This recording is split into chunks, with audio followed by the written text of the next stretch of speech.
Sir తల్లిదండ్రులు ఎంత కష్టపడి చదివించిన తర్వాత డబ్బు మత్తులో పడిపోయి తల్లిదండ్రులను కూడా వదిలేసి ఇట్లా విదేశాల్లో సెటిల్ అయ్యే వాళ్ళు వెళ్తున్నారండి. వాళ్ళు వెళ్ళటం సరే, నేను అనేది ఏంటంటే తల్లిదండ్రులు కూడా తయారయ్యారంటున్నాం. వదిలేశారు వాళ్ళని.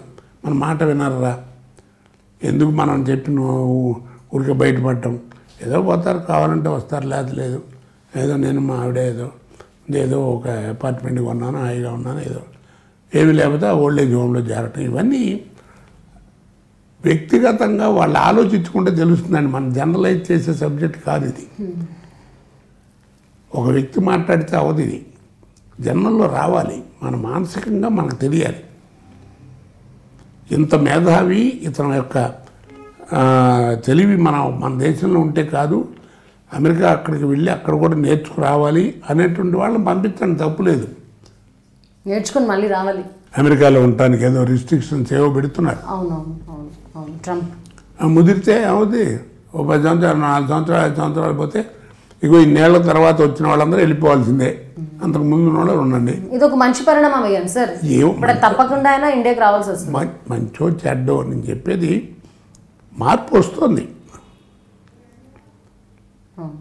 అనేది వెళ్ళకూడదు అనేది కాదండి. అదే ఏమిగా పెట్టుకుని చదువుకోవడం, అక్కడే వెళ్ళాలి, ఆ కల్చర్ అది తప్పు అంటున్నాను నేను. ఇప్పుడు మీరు ఇంటర్వ్యూ అన్నారు, నేను ఎట్ట వచ్చి మామూలు డ్రెస్లో, నేను చిన్నప్పటి నుంచి నేను మన ఆంధ్రాలో ఉండేటువంటి డ్రెస్తో వచ్చి కూర్చున్నాను. నన్ను ఎవరు కొట్టారు? కాదలేదే. ఇంటర్వ్యూ అంటే కొంతమంది ఏదో డ్రెస్ వేసుకుని ఇది చేసేది కాదండి, కొంతమంది ఉన్నారు. అది నేను అనేది ఏంటంటే అది వ్యక్తిగతంగా నీకు తెలియాలి. ఒక వ్యక్తి నీకు టీవీలో ఇవాళ నేను ఇంటర్వ్యూ ఇస్తున్నానంటే, మాట్లాడుతున్నానంటే వినేవాడికి అనిపించాలి, రే కోట శ్రీనివాసరావు మారుతున్నాడరా, ఆయన ఏం మారుతా కాస్త విందామని అనిపించాలి. ఎప్పుడు అనిపిస్తుంది? నా భాష, నా వేష భాషలో ఉంటాం, మన తెలుగువాడు అనేటువంటి లుక్లో ఉంటే వాళ్ళు వింటారు. చెప్పిన తప్పు ఒప్పు లేదనుకోండి, అది వేరు సంగతి. మంచి చెప్తే కంటిన్యూ చేస్తారు, లేకపోతే ఏదో చెప్తారు అనుకుంటే పిచ్చి మాట్లాడి తల కట్టేస్తారు. అది బాధ్యతగా మనం అనుకోవాలి, దానికి ఒకడంటే కాదు. ఇప్పుడు కుటుంబాల్లో ఉన్న అనుబంధాలు, ఆప్యాయతలు కానీ మీ టైంలో ఇప్పుడు అవసరం అండి. నా ప్రకారం ఎవరు చూస్తారండి? లేకపోతే నీ బాధ్యత ఏదోలే అని పెట్టాడు, ఏదో పెంచాడు, ఆయన మనకేం పెద్దిందని ఆయన ఇది ఆయన తీర్చుకున్నాడు, ఆయన చేశాడు, ఊరికే చేస్తారంటే అలాంటి మాటలు వేస్ట్ అండి. ఒక మనిషి ఎప్పుడు కూడా, ఇప్పుడు గవర్నమెంట్ ఉంది, రిటైర్మెంట్ లైఫ్, సీనియర్ సిటిజన్ అని ఇలాంటి ఫెసిలిటీస్ వాళ్ళకి ఎందుకు ఇస్తున్నారు? ఏదో వాళ్ళలో కొంచెం ఇబ్బంది ఉంటుంది, పెద్దవాళ్ళు వాళ్ళకి ఏదో కావాలనే కదా. అలా మీరు ఎందుకు ఆలోచించరు? పిల్లలు అంటున్నాను నేను. ఏదో తీసుకెళ్ళే వాళ్ళని బాగానే ఉంది, ఓల్డ్ ఏజ్ హోమ్లో పెట్టాం, ఫస్ట్ క్లాస్గా ఉంది, అవి కాదు కావాలి. ఆప్యాయత ఎంతైనా మీరు ఎంత ఉద్యోగాలు చేసినా ఏం చేసినా మీకు అనిపించదు, అరే పిల్లలు ఇంటి దగ్గర ఉన్నారే, పాపం వాళ్ళకి మనం ఏం చేయలేకపోతాం, ఏదో ఈ ఉద్యోగంతో పడి అనేటువంటి బాధ అమ్మకు ఉంటుంది, ఎవరికైనా ఉంటుంది. తండ్రికి ఉండదా మరి? అది చెప్తే తప్పంటే మనం ఏం చేస్తాం? కొంచెం అది కూడా బాగా ధ్యాసలో పెట్టుకోండి. ఇప్పుడు కేవలం డబ్బు అంటే డాలరే అనేటువంటి పద్ధతిలో ఉంటే తప్పండి. నేనే తక్కువ చేశాను, మా అమ్మని నాన్న నేను శుభ్రంగా అక్కడ అపార్ట్మెంట్ కొన్నాను, ఏదో మా ఊళ్ళో కొన్నాను, చక్కగా కారు పెట్టాను అని పెట్టి ఎంజాయ్ చేస్తున్నారు, నేను ఇక్కడ పని చేస్తే తప్పేంటి అని అమెరికాలో ఉండేవాళ్ళు అనుకోవచ్చు. ఇవన్నీ ఓ పక్క, ఆప్యాయత ఓ పక్క ఉంటుంది. వాడంతన్నా కానీ పాపం చక్కగా చూశాడని నాకు అనిపించాలి నా పిల్లల గురించి.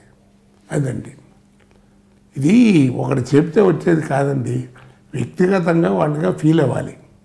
నేను కూడా ఇప్పుడు టీవీలో వాటిలో ప్రవచనాలు వస్తుంటాయి, పెద్దలు మహానుభావులు బోల్డ్ మంది మాట్లాడుతుంటారు. నాకు అప్పుడప్పుడు అనిపిస్తూ ఉంటుంది, వాళ్ళ సరస్వతి వాళ్ళకు ఉన్నటువంటి దీనికి వాళ్ళ పాదాబంధనం చేస్తాను. వాళ్ళు ఏం తక్కువ వాళ్ళు కాదు, మహానుభావులు, ఎంతో గొప్ప మాటలు చెప్తారు. నేననేది ఏంటంటే ఇప్పుడు వాళ్ళు చెప్పేది వేస్ట్ ఎందుకు అవుతుంది? మరి అంత గొప్ప మాటలు చెప్తున్నారు కదా టీవీలో. కావాలంటే పేర్లు కూడా చెప్తాను, చాగంటి కోటేశ్వరరావు, గరికపాటి నరసింహారావు, సామవేదం షణ్ముఖ శర్మ గారు, ఇలాంటి మహానుభావులు ఎంతోమంది ఉన్నారు, మంచిగా చెప్తున్నారు. మరి ఎందుకు మారట్లేదు?